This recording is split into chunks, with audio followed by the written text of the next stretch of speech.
We would like to send out a special thanks to Native for supporting The Trail Went Cold.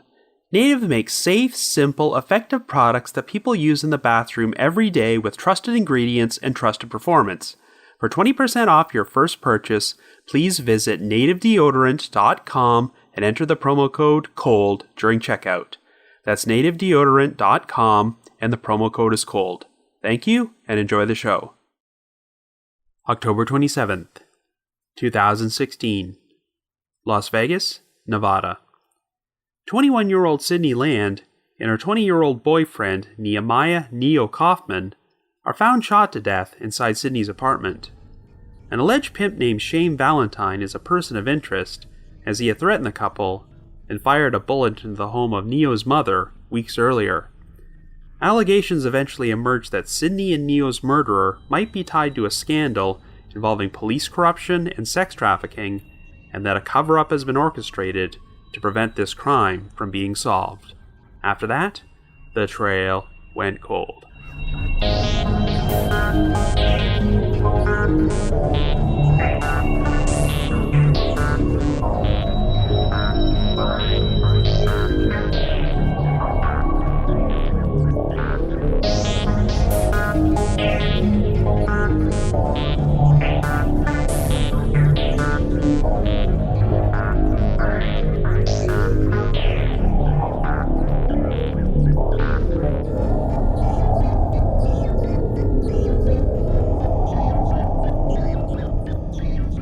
Hello everyone, and welcome to a very special episode of The Trail Went Cold.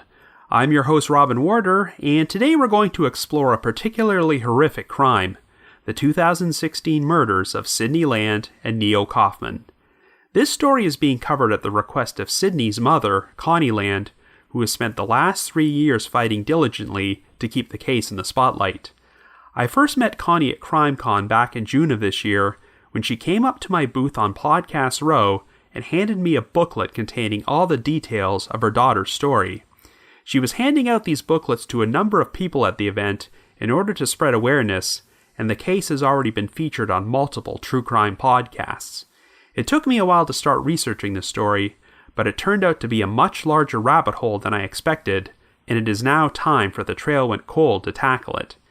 This is a pretty horrible tragedy because Sydney became involved with Neo only a few months before these murders took place, and her family soon realized that she was trapped in a controlling relationship with a dangerous boyfriend who was involved in serious criminal activity. It seems apparent that Neo was the intended target of this crime, and Sydney wound up dead because she was in the wrong place at the wrong time. The most likely suspect is an alleged pimp named Shane Valentine, and as we're going to detail momentarily, it's possible Sydney's murder could have been prevented if some of her so-called friends, as well as the police, had handled things differently. What's particularly frustrating is that it seems like politics have become a major obstacle in solving this case, because if the killer or killers were brought to justice, this could potentially shine the spotlight on a major scandal involving police corruption. But by bringing as much attention to this story as possible, Connie is hoping that this will somehow pave the way to her daughter finally receiving justice.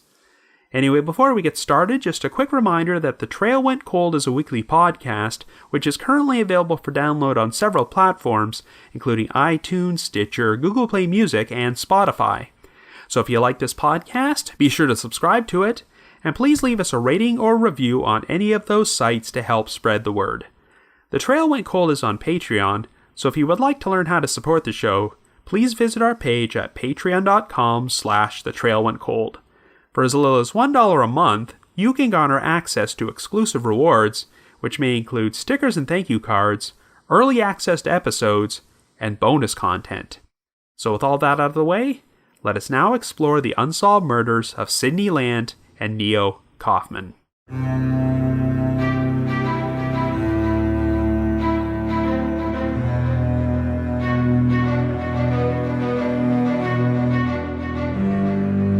Our story begins in Las Vegas, Nevada in 2016, and our central figure is 21-year-old Sydney Land. Sydney is the oldest child of Connie and Steve Land and has 3 siblings, a sister named Kendall, and a pair of brothers named Preston and Gavin. Sydney is known for being a kind, generous, and loving person who always sees the best in people, and she maintains a close relationship with her family. In fact, one of Sydney's favorite activities is writing post-it notes with positive messages, such as "You are beautiful" and "You are courageous," and leaving them around the house for her siblings to find.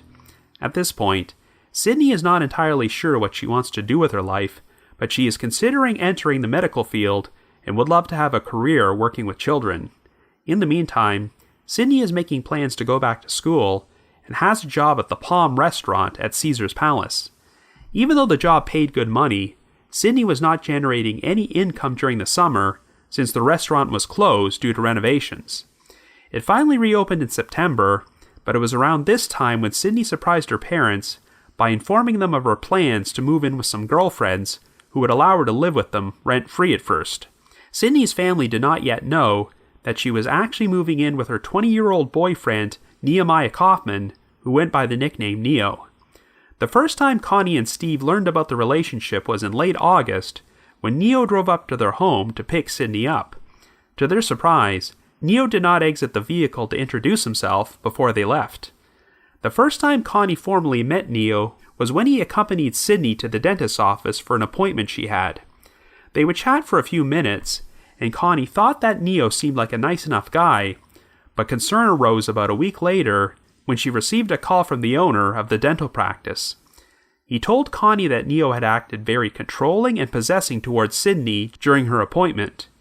Neo insisted on being with Sydney in the examination room and would not let her be alone, so the dentist was forced to kick Neo out of the office into the lobby, which left him very angry. The next red flag occurred when Connie learned that Sydney was allowing Neo to drive her car. Connie did not approve of this because she had co-signed on the vehicle and would be liable if anything happened while Neo was driving it. So Connie decided to set up an appointment at the dealership so that Sydney could arrange to trade in the car and get a new one registered in her name only. Well, after the appointment took place, Connie got a call from a salesman at the dealership who informed her that Neo had acted very disrespectfully towards Sydney, yelling at her and being very demanding about which brand of car she picked out. This prompted Connie to meet Sydney for lunch, where she expressed her concerns about the relationship. She stated that if Sydney continued to go down the road she was on, things were going to end tragically for her. Well, Connie soon learned that Sydney had lied about moving in with some girlfriends. She was actually living at the Union Apartments complex with Neo and had signed a lease for $1,700 per month, which she would be solely responsible for paying. Things escalated when Connie received a postcard in the mail addressed to Sydney, informing her that she had an unpaid traffic ticket, and of course, it was registered to the same car Connie had co-signed for. This prompted Connie to drive to Sydney's apartment, where she saw Neo and another man climbing into Sydney's car. Connie went over to confront Neo and demanded that he get out and remove any personal items he had inside the vehicle. These items included some marijuana, and once Neo removed them, Connie drove the car back home and told Sydney she would not return it until Sydney paid off the traffic warrant and traded the vehicle in for a new car, which was in her name only. There were more warning signs that Sydney had become trapped in a controlling relationship. On one occasion, Sydney's sister, Kendall, made an attempt to call her, and Neo answered the phone. He would not let Sydney get on the line, even though Kendall could hear Sydney in the background begging Neo to let her speak to her sister. Some of Sydney's co-workers from the Palm restaurant would also later report that whenever they attempted to offer her a lift home, Sydney would say, quote, "Neo will kill me if I get a ride." One day, Connie picked Sydney up to drive her to work and noticed she was crying uncontrollably. Even after Connie assured her daughter that she could move back home and they would keep her safe, Sydney believed they wouldn't be able to do so and said, quote, "Mom, it's so bad. It's just so bad." At around 12:30 p.m. on October the 27th, Connie received a call from her son Preston, who asked if she had heard from Sydney. Preston had just received a call from Sydney's cousin, Lauren Harvey, who expressed concern because she had been attempting to contact Sydney and was unable to reach her for over a day. Preston told his mother he had a bad feeling, so Connie asked him to head over to Sydney's apartment to check on her. Well, shortly thereafter, Preston called Connie back, but this time, she heard him crying, and he seemed unable to speak. When Connie asked, "She's dead, isn't she?" Preston confirmed that Sydney was gone. It turned out that Lauren's boyfriend, who happened to be a friend of Neo's, also lived at the Union Apartments complex, so she had asked him to go over to Sydney's place to check on her. The boyfriend would later say that he found the front door unlocked, so he walked inside and was shocked to discover that both Neo and Sydney were murdered. Neo was lying on the living room floor and had been shot in the head. Sydney's body was in the bedroom, and she was shot in the face. After he called 911, the police arrived at the scene. There were no signs of forced entry into the apartment, and investigators would later determine that Sydney and Neo had been shot between 24 to 36 hours before they were found, placing their approximate time of death in the early morning hours of October the 26th. Unfortunately, news about the murders was immediately posted on social media, which may have compromised the investigation.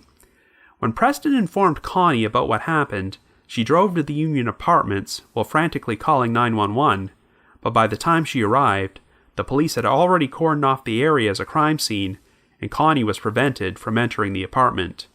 By this point, numerous friends of Sydney and Neo had already arrived at the scene and were informing the police about a potential suspect, 24-year-old Shane Valentine, who had an extensive criminal history and was alleged to have been a pimp. Well, it soon became apparent that Sydney had become mixed up with people who were involved in sex trafficking. A young woman named Frankie Zappia was also at the murder scene.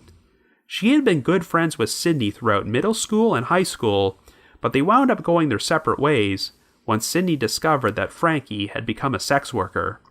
However, they rekindled their friendship during the summer of 2016 after Frankie was arrested for prostitution and sentenced to 75 days in jail. A search of Sydney's phone would reveal that she had been contacted by a man named Dominic Thompson, who went by the nickname Damo. Damo encouraged Sydney to reach out to Frankie and help her, but it turned out that Damo was Frankie's pimp. After Frankie was released from jail, she became just as controlling of Sydney as Neo was, and often prevented her from communicating with her other friends. It turned out that Neo was a former high school basketball star who was once considered to be a good kid with a promising future, but he had gotten himself involved in criminal activity and was described as a quote-unquote up-and-coming pimp. Most disturbingly, there were signs that he was grooming Sydney for sex trafficking so he could function as her pimp. Investigators would learn that Frankie was the last known person to have seen Sydney and Neo alive after leaving their apartment sometime between 9 o'clock and 9:30 p.m. on the evening of October the 25th. Sydney and Frankie had made plans to go out with some of their other friends to Dre's nightclub later that night, before they headed to a hotel and casino called The Link for an after-party.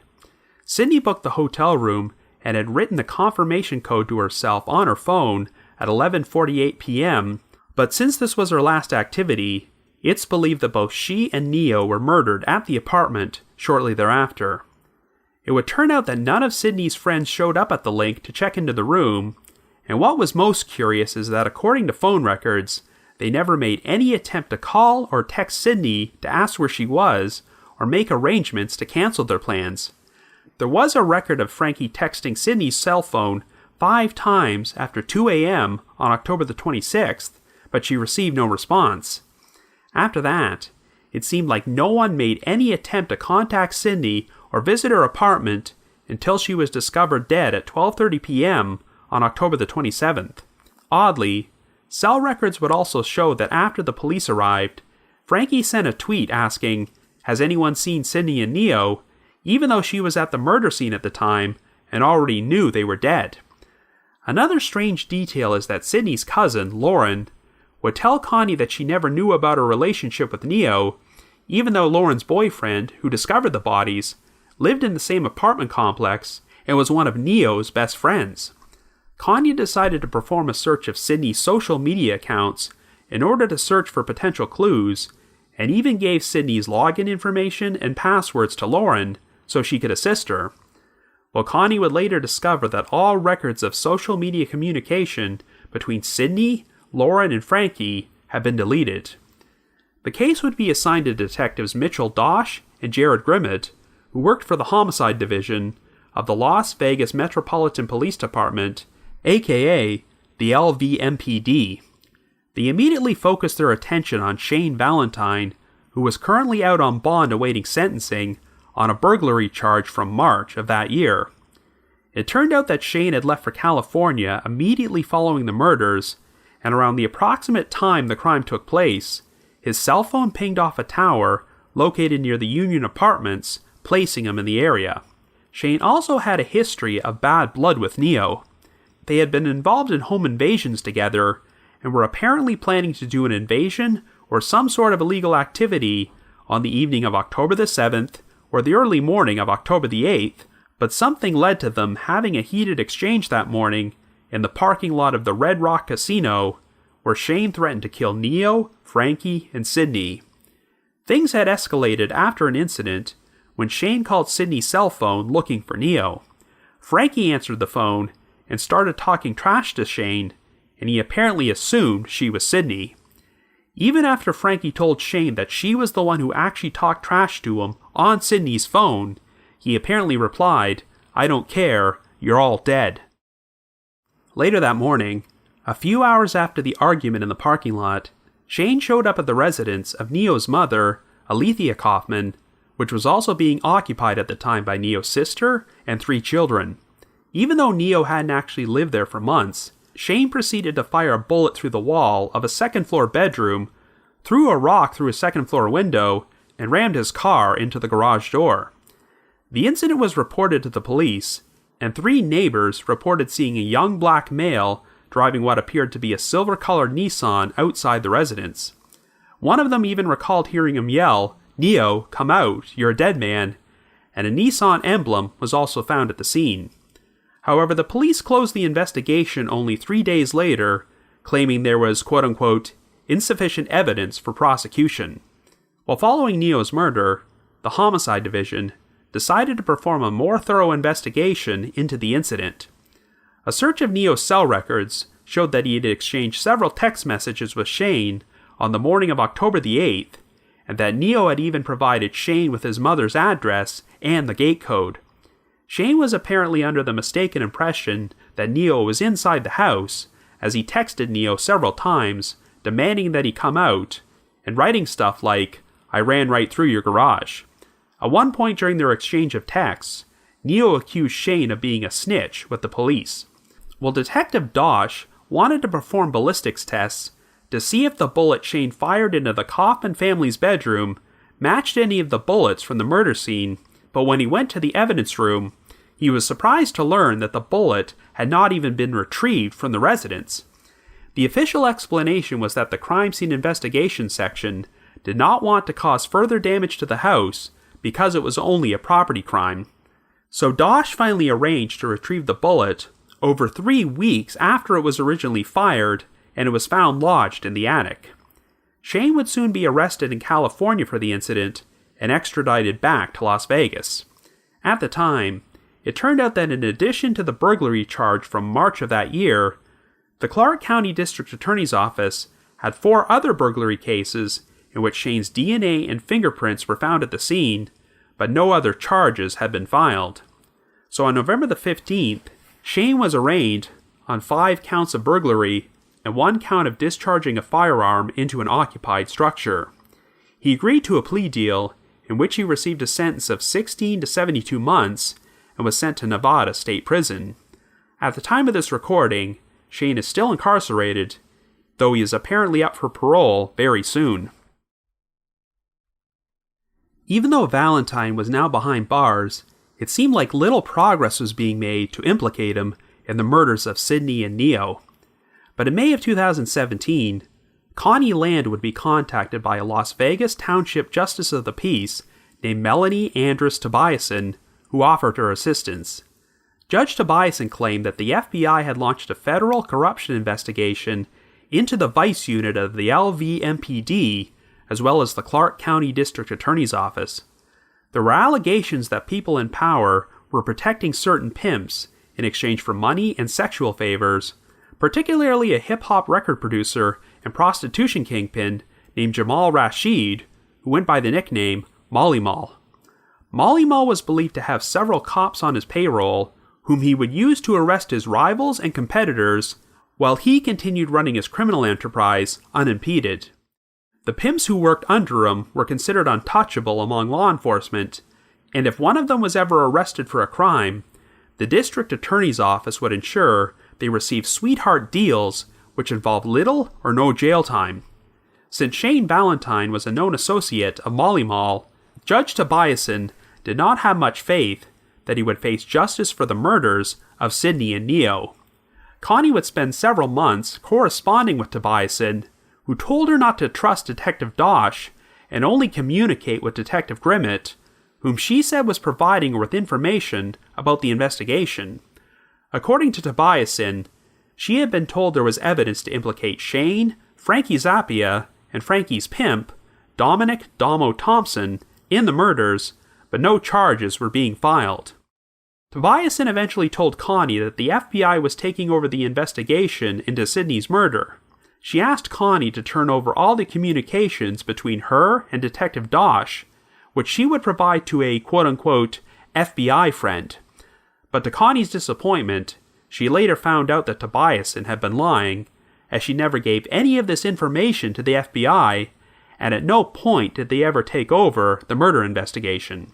And another important detail which Tobiasen did not share with Connie is that she had her own personal history with Shane Valentine. In the summer of 2015, Judge Tobiasen presided over a case in which another judge's daughter was brutally beaten by two female defendants. All three of these young women supposedly worked as sex workers for Shane Valentine, and he allegedly ordered the beating. During the preliminary hearing, Tobiasen saw four men, one of whom was Valentine, come into the courtroom and stare at the victim as she was testifying. This prompted Tobiasen to kick them out of the courtroom, but within 2 weeks, Valentine wound up being introduced to Tobiasen's teenage daughter, Sarah. Sarah got a job at a clothing store in Chinatown called Top Notch, but it turned out the establishment was actually an underage, unlicensed strip club run by a pair of convicted pimps, and it functioned as a front for prostitution. Valentine made an attempt to recruit Sarah into sex trafficking, but she turned him down and informed her mother about what was going on.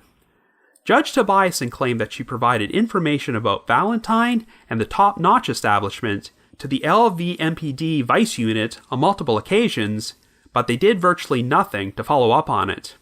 At one point, a domestic violence case against Valentine made it to Tobiasen's courtroom, and she had to recuse herself because of a potential conflict of interest. When Valentine continued to harass her daughter, Tobiasen actually went so far as to deliver a threatening message to him through his attorney, and even went to Valentine's house to kick in his door. Needless to say, there was concern that Judge Tobiasen's actions could have potentially compromised the investigation. Connie filed a complaint against her with the Nevada Commission on Judicial Discipline, but thus far, no disciplinary action has been taken. Connie was also concerned about Tobiasen's claims that Detective Grimmett had been feeding her confidential information about the murders. She also filed a complaint against Grimmett with the LVMPD Internal Affairs Bureau, requesting that he be removed from the investigation. But earlier this year, they ruled that Grimmett's actions did not violate departmental policy, and he is apparently still working on the case.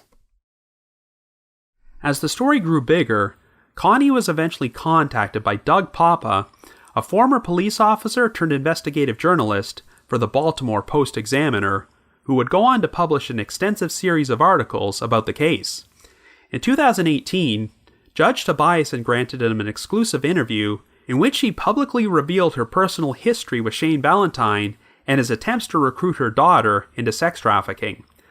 Tobiasen claimed that she was not the only person in law enforcement to have been affected by this, as she knew of at least half a dozen young women connected to the sex trade who were the daughters of police officers or judges, and most of them were in the same sex trafficking ring.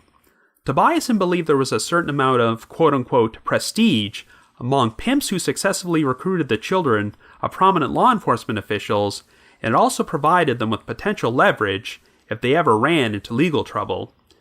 Shortly after the 1-year anniversary of Sydney and Neo's murders, The LVMPD held a press conference in which they announced that Shane Valentine was no longer a suspect, but they provided no further explanation.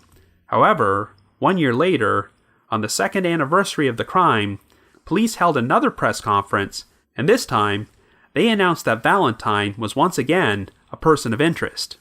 While it seems like the investigation into the murders has reached a standstill, Connie Land has been relentless about keeping her daughter's case in the spotlight.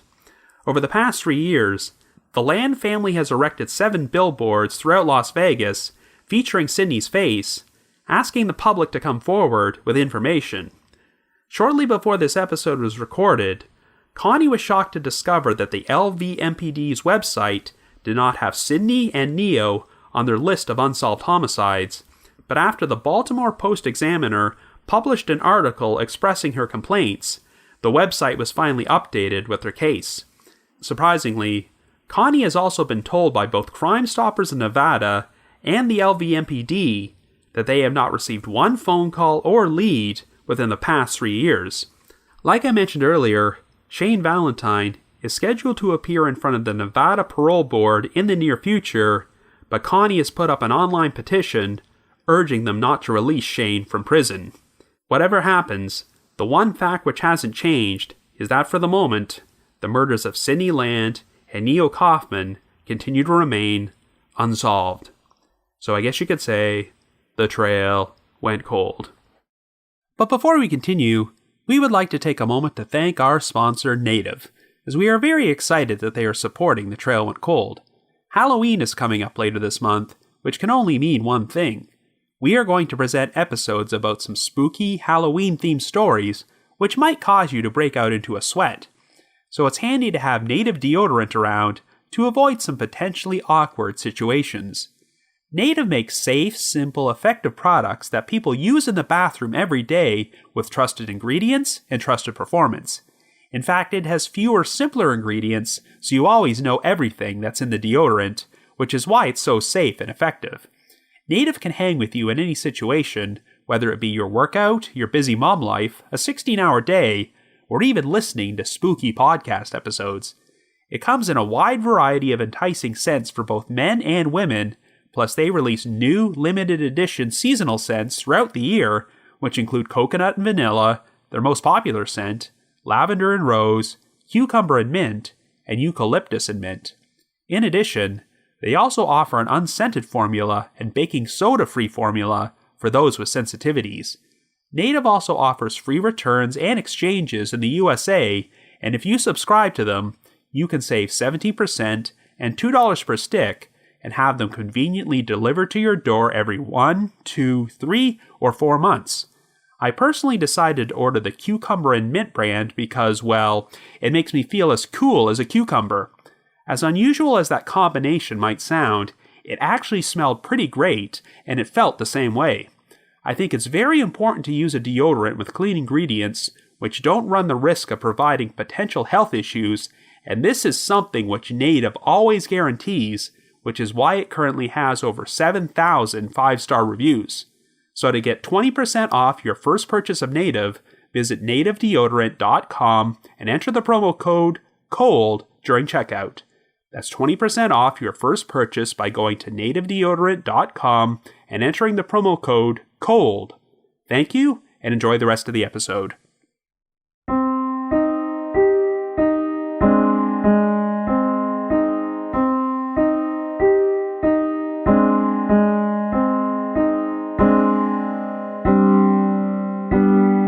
Well, this is definitely one of the most frustrating cold cases I've ever featured on the podcast, and when I began working on it, I had no idea how extensive this story was going to be. Like I mentioned in the intro, Connie approached myself and a number of other podcasters at CrimeCon to hand out booklets containing an op-ed she wrote titled, "Who Killed My Daughter?" It also contained links to a number of articles written about the case in the Baltimore Post-Examiner by Doug Papa, and they were quite eye-opening. Now, one of the biggest challenges in putting this episode together is that the whole story of Sydney's murder is surrounded by allegations of a massive corruption scandal involving pimps, a sex trafficking ring, and several law enforcement agencies, including the LVMPD, the Clark County District Attorney's Office, and the FBI.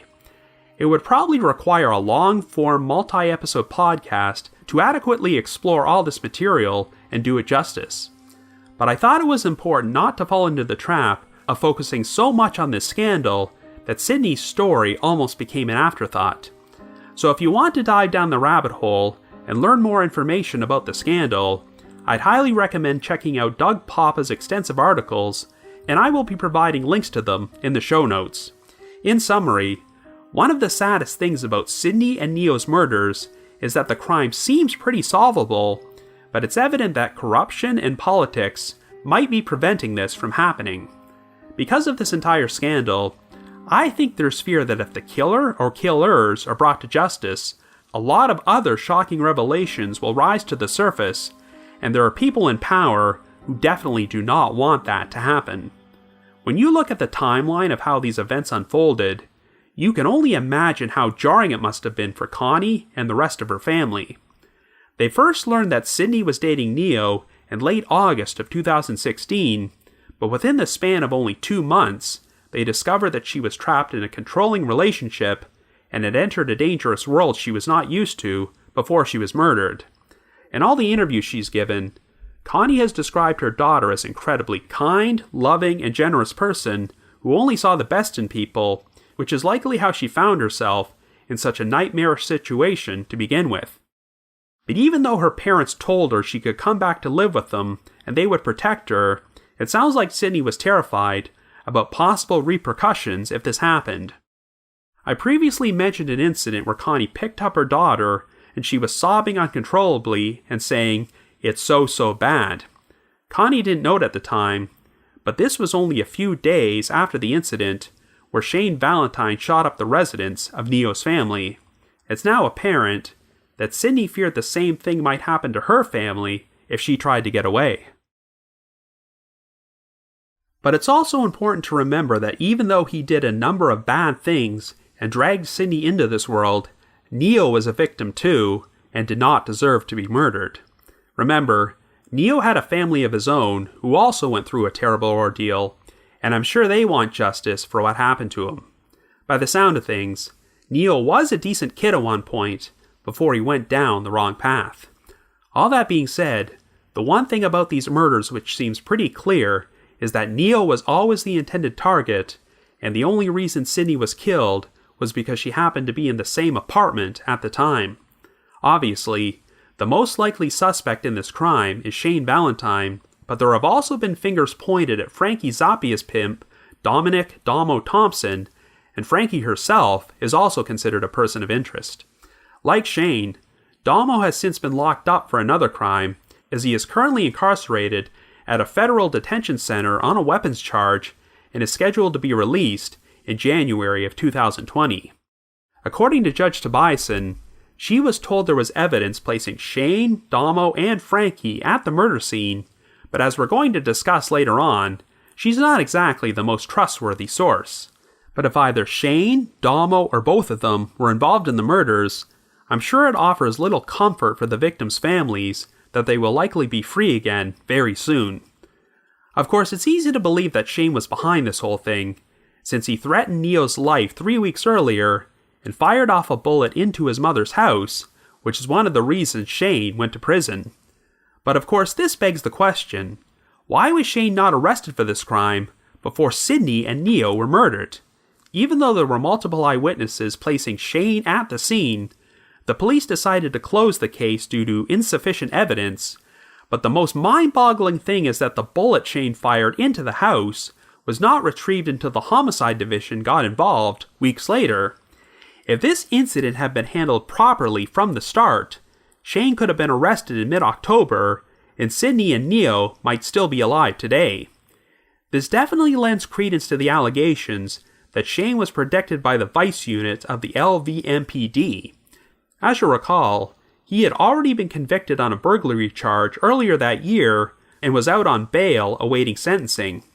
According to Judge Tobiasen, Shane had likely committed hundreds of burglaries, but the only reason he got arrested for that one is because he was captured on video leaving the scene, and since that footage ran on the news, this kind of forced the police's hand.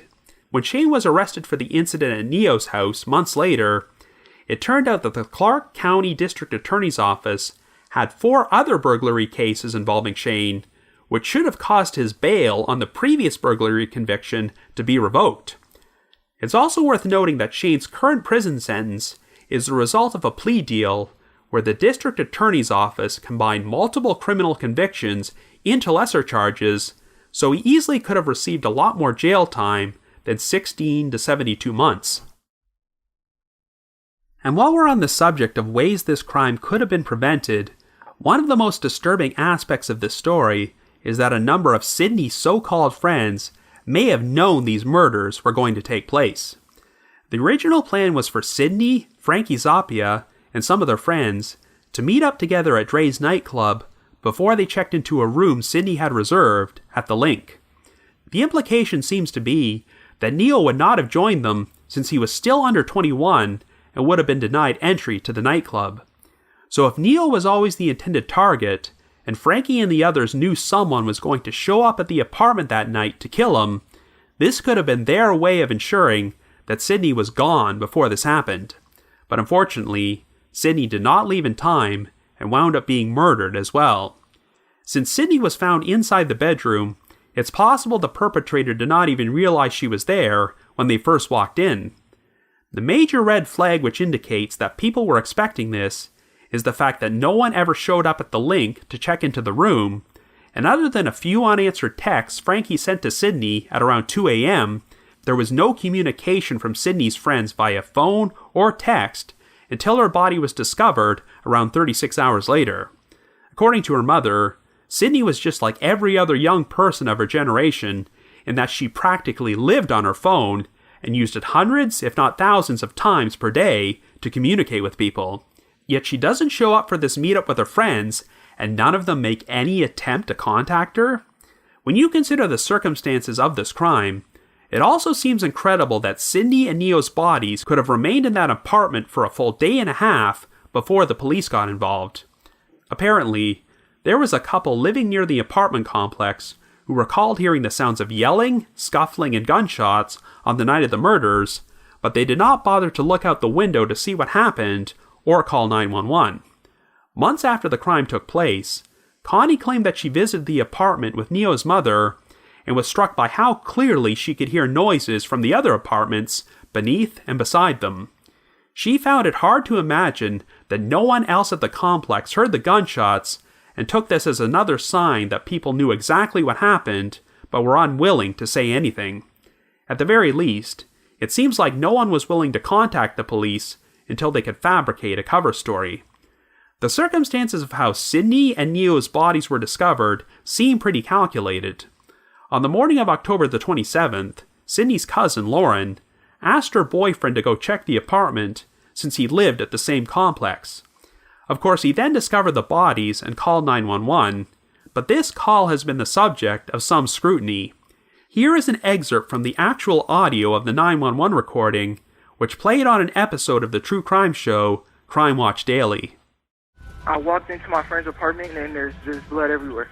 And I just seen a sheet on the ground and I seen her body on the ground. And So there's 2 people? Okay. Yes. They were laying down in the... Yeah. And there's blood all over the wall. Needless to say, there are a number of people who believe he sounds surprisingly calm and unemotional, considering that he had just found the bodies of 2 people who were shot to death, and Neo was one of his best friends.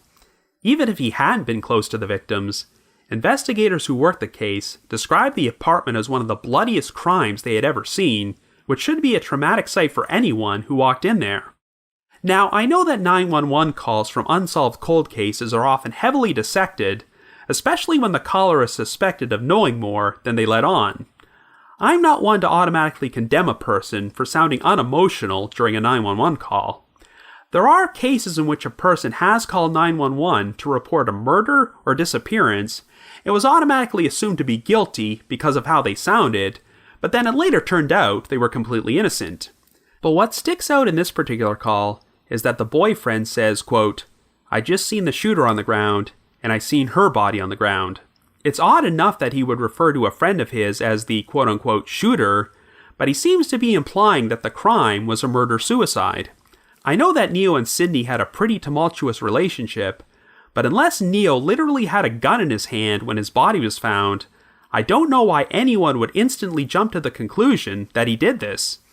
It seems likely that Frankie, Lauren, her boyfriend, and some other people knew that Sydney and Neo had been lying dead inside the apartment for the past day and a half, but they spent their time making sure they got their story straight and dreamed up a scenario where they would, quote-unquote, discover the bodies.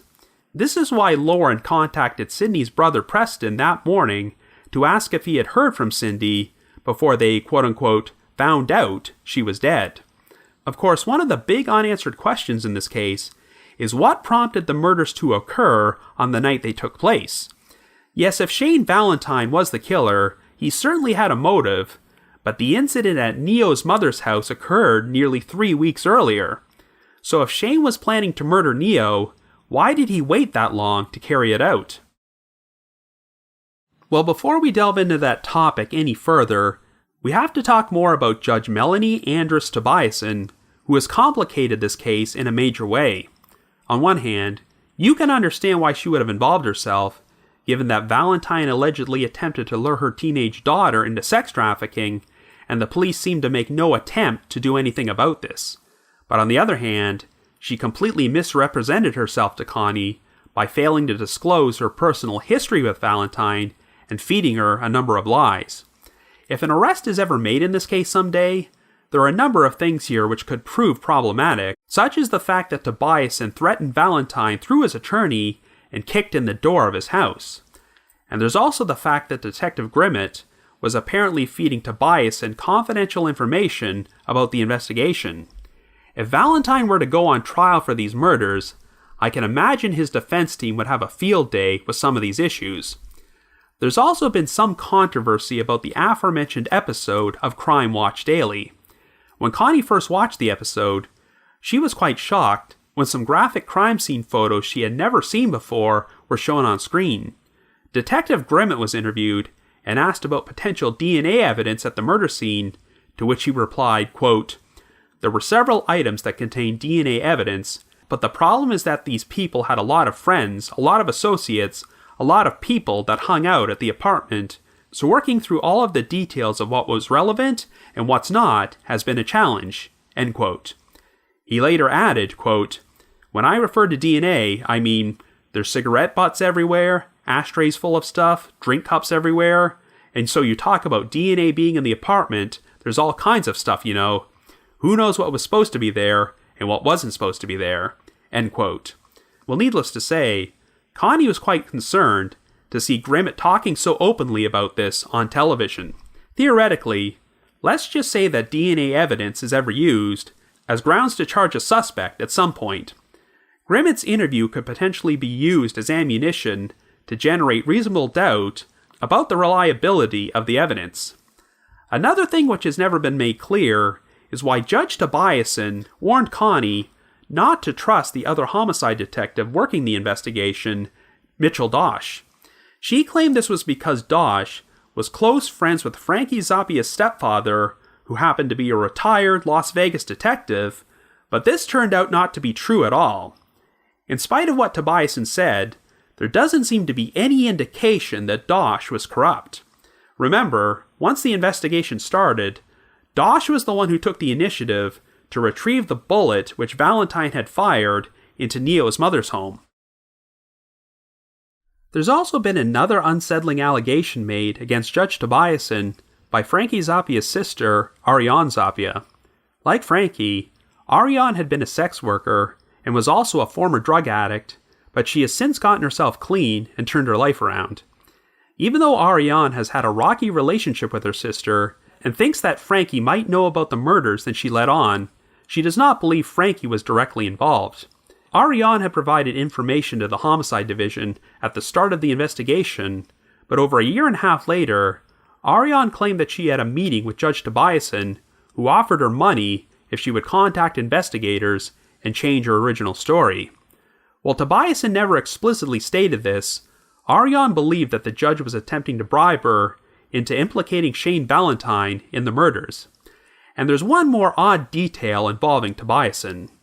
I mentioned earlier that Tobiasen has alleged that the teenage daughters of a number of law enforcement officials have been lured into sex trafficking.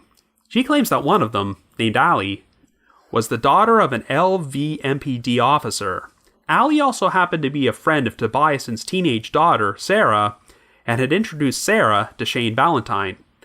After Tobiasen gave Allie's name to the Vice Unit, a detective brought her in for questioning on October the 25th, 2016. The detective subsequently told Allie that she learned her name from Judge Tobiasen, and after Allie was released, she apparently sent out a tweet mentioning that she had been questioned by Vice. Hours later, Sydney and Neo were both murdered. Tobiasen claims that when the Vice detective told Allie that she had gotten her name from her, this endangered the lives of both her and her daughter. But here's the weird part. Tobiasen seems to believe that she and her daughter were the intended targets, but Sydney and Neo were killed instead. And I honestly have no idea why she would think that. I mean, I can see why Allie's interrogation might have paved the way to these murders taking place. I mentioned earlier that Neo was considered to be a quote-unquote up-and-coming pimp, and it's been rumored he was angering Shane by taking some of his girls, one of whom may have been Allie. So if Allie tweeted that she had been interviewed by police and she was working for Neo at the time, I can see how that might have led to Neo being killed. But I just don't understand Tobiasen's logic at all, and why she would think she was the intended target of this crime. There's been so much strange, inexplicable behavior on her part throughout this whole ordeal to make me wonder if she knows a lot more than she's let on, and has her own reasons for getting so involved in this whole affair. Of course, given their personal history, I'm sure that Tobiasen would really love to see Shane Valentine go down for these murders, but what if he wasn't actually responsible? Well, the one person who has expressed some doubt that Shane was the killer is Ariane Zappia. Even though Ariane still believes that Shane is a terrible human being and despises him personally, during an interview in the Baltimore Post-Examiner, she did raise a valid point. There were no signs of forced entry at the apartment, and the front door was unlocked when Lauren's boyfriend showed up there to find the bodies. This suggests that someone let the killer inside, but given their tumultuous history, would Neo or Sydney really have opened the door for Shane? And even though Shane's phone pinged off a cell tower located near the Union Apartments that night, Ariane says he had left the phone with a friend who was near the scene of the murders at the time, before this person gave it back to him after he went to California. She suspects that if Shane was involved in the murders, he did not act alone. Indeed, it is possible that perhaps someone Neo trusted showed up at the apartment and compelled him to open the door, and Shane burst inside afterward. The other person who has been named as a potential suspect is Damo Thompson, but what would his motive have been? Well, that part isn't really clear, but rumors have circulated that Neo was trying to take some of Damo's sex workers from him in order to increase his own stature as a pimp. According to Ariane, Damo liked Sydney personally, and even donated $1,000 to a GoFundMe page her family set up following the murders. But if Sydney just happened to witness Damo kill Neo, would he have killed her too? Well, sadly, it just seems that this whole situation is a political hot potato, and Sydney and her family have wound up being caught in the middle. Putting aside all the issues with police corruption, we also have a sex trafficking ring that deliberately targets the daughters of law enforcement officials. That may seem brazen, but it also gives these pimps a lot of leverage to hold over the families of these young women. Some of the families might not want the people responsible to be arrested because they want to avoid the publicity this situation would bring. In the world of sex trafficking, using girls who hail from prominent upper-class families would have more value than using girls who were found living on the street. It's no coincidence that when Judge Tobiasen kicked Shane Valentine out of her courtroom while she was presiding over a case involving his sex workers, he immediately decided to target her teenage daughter. If Neo was trying to lure Sydney into sex trafficking, you can see why he would have found her to be an ideal target. She was a very attractive young woman who hailed from a respectable family, and while they may not have been involved in law enforcement, her father was a captain with the Clark County Fire Department. everything was set in motion while Frankie was serving time in jail, and Damo convinced Sydney to reconcile their friendship, which all seemed to be part of the master plan to lure her into a dangerous world. And sadly, it seems there are some powerful people who would consider it inconvenient if Sydney's killer were brought to justice. Theoretically, let's just say that Shane Valentine was the killer. There have been allegations that he was considered untouchable because of his association with Molly Mall, which is why the LVMPD allowed him to get away with his crimes for so long. The whole FBI corruption probe involving Molly Mall is pretty confusing because special agents from the Public Integrity Section raided his home and the offices of his escort service back in September of 2014. But here we are 5 years later, and neither Molly Mall or any of the corrupt cops who were allegedly on his payroll have been indicted for anything.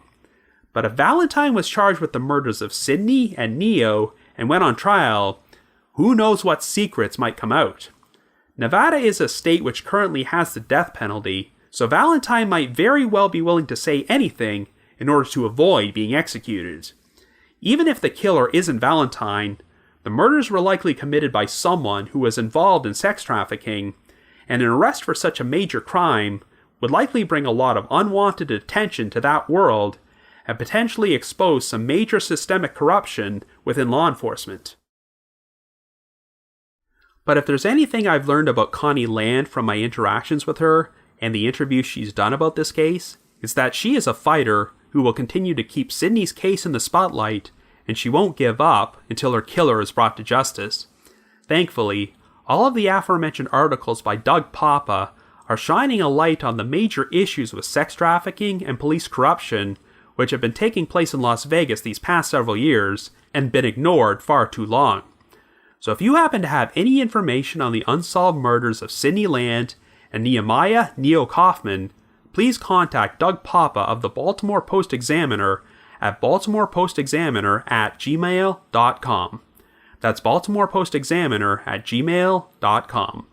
But if you just have your own thoughts about what happened, feel free to leave me a comment or send me an email to robin.warder@icloud.com. That's robin.warder@icloud.com. Also, like I mentioned in the intro, this case has already been featured on a number of true crime podcasts this past year, including A Murder in My Family, Crime Pursuit, Crawl Space, The Murder Squad, Jensen and Holes, and Crime Stories with Nancy Grace. So to learn more information, as well as hear some interviews with Connie, be sure to check them out. Another reminder that The Trail Went Cold is on Patreon, so please visit patreon.com/thetrailwentcold to learn how you can support our podcast and become eligible for some pretty neat rewards. We produced a bunch of exclusive bonus episodes for our patrons in tiers 2 and 3, and this past month, we've released the audio from the live shows I did this summer in Toronto and Ottawa. And for our patrons in tier 3, I've also recorded another new audio commentary track, which can be played over a classic episode of Unsolved Mysteries.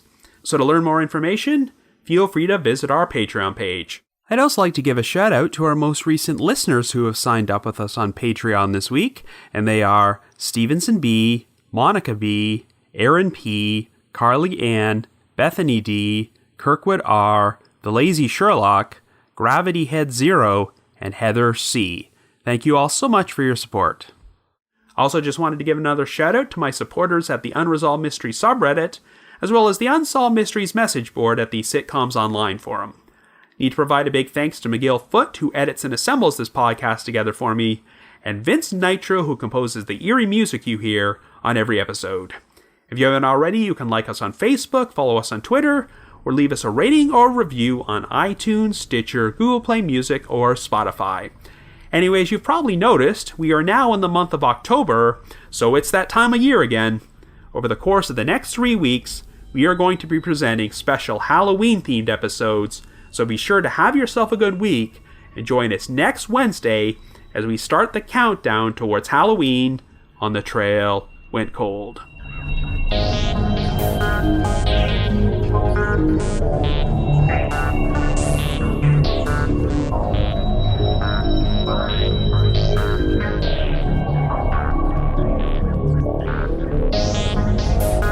Yeah.